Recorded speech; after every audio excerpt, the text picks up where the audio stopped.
I suppose what we should have asked beforehand is when you talk about transfers and player transfers, you had a couple in your career. You moving from West Brom to Sheffield Wednesday to Leeds and to Southampton. What kind of goes into the behind the scenes process? Because as a fan, you just see a new player arrive, and you're like, oh, he's playing great for him. There's obviously lots of stuff that goes on in the background.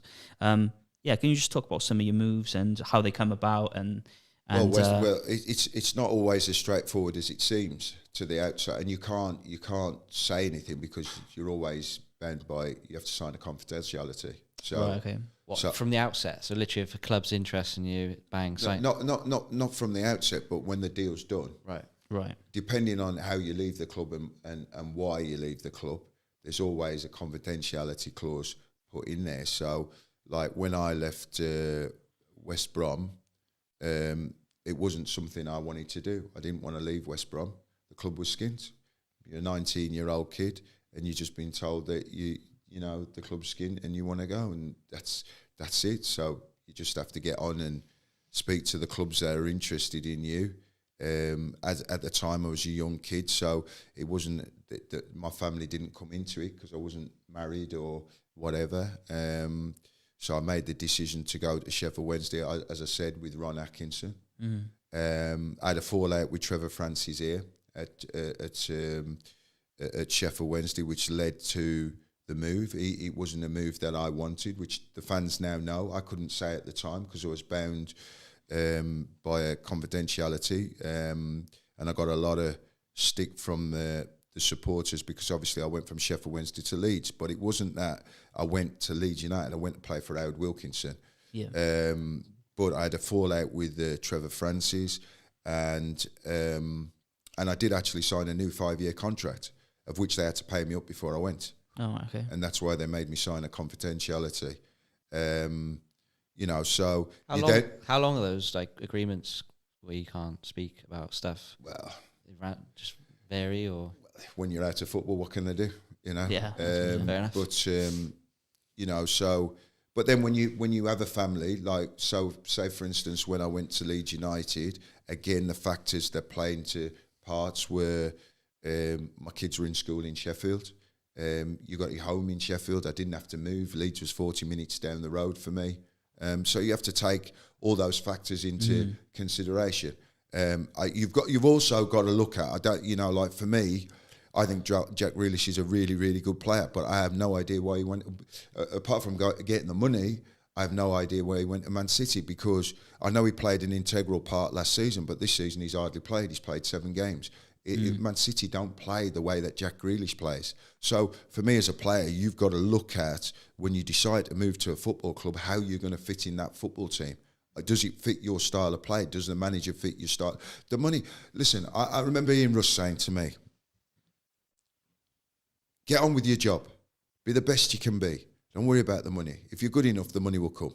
And that's as simple as it is. There's no player that's playing now who's playing in the top half of the Championship or the Premier League that's not going to be earning good money. So you have to, it's about where you're going to be happy, where you're going to play your best football, and where you can win honours, and where your family can settle. These are the things that you've got to look at. I mean, first things first. When I go to a football club, it's about the manager, and about me first, the football, because I'm providing for my family. So my family isn't at the forefront of where I decide to go. But obviously, on the back end of that, you've got to think. When I signed for Southampton, was I going to move my family to Southampton at 37, 38 years of age? No. So I go and the family stays here, and you do what you've got to do. You commute. It's a big trip from. From here to Southampton. Well, actually, you know what? It actually wasn't that bad because the Newbury bypass had just come in. Right. So it wasn't a bad run. And Kirsty was here with myself, so we used to, sometimes used to get an helicopter down there, or, Dave Jones used to be really, really good because it was coming to the end of my career. So he wasn't fussed about me being in every day. He knew if I wasn't in, he knew I'd still be working. I worked, despite the stories about my drinking, which I did like a drink. You don't play as many games as I play. If it was, I work very hard. I still do now. Still train every day, and that's part of my makeup. When it comes to match day, you switch on and you get on with your job. So, fortunate, I can say this with all honesty. Every manager that signed me has tried to re-sign me again. Trevor Francis sold me from Sheffield Wednesday when he got the Birmingham job. Tried to sign me again. The only manager who didn't was George Graham, who got rid of me, and that was because I didn't sign for Arsenal when he got the hump, because I wouldn't sign for Arsenal when I went to Leeds. So that's why he got the hump when he took over. I mean, it was more worse than him. Mid-90s? Yeah.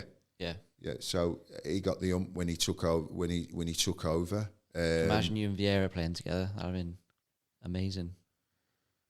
Well, I wouldn't have been with Vieira, because Vieira came after that. He was with Wenger. He would have been under George Graham, but it would have been maybe with Ray Parlour or you know. Paul Davis, was he there? Yeah, Paul Davis was a superb player, but yeah, it's just London clubs weren't for me. It was nothing personal. Yeah. All the London clubs have tried to sign me over the years.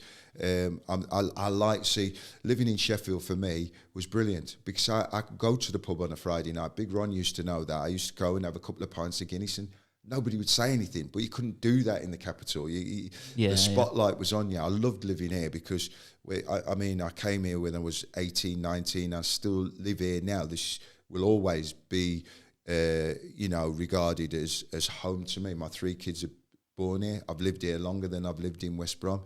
It's great generally to commute to most places, and the missus can cycle out into Derbyshire within half an hour, 35, 40 minutes. Is a great place, so it was an easy commute for me.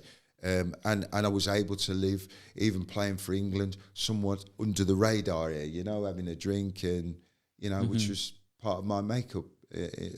Football's I presume as a player, more of a bubble down in the capital, like you said, and to get away from the limelight for a bit must be a good break mentally from the game. And also, I don't like to be a long way from the training ground, right? So when I lived here, I'm 20 minutes from the training ground. In London, I speak to the lads when I used to speak to them when I was talks with me going to London, and they're an hour and a half, 2 hours to training, 2 hours back. Do you know what I mean? It's not for me. Yeah. It's not for me. Yeah, it's that work-life balance then, isn't it? Because, if what would you rather, like half an hour to training ground, you get back to be with your family, or you're stuck in traffic for 2 hours or 4 hours of your day.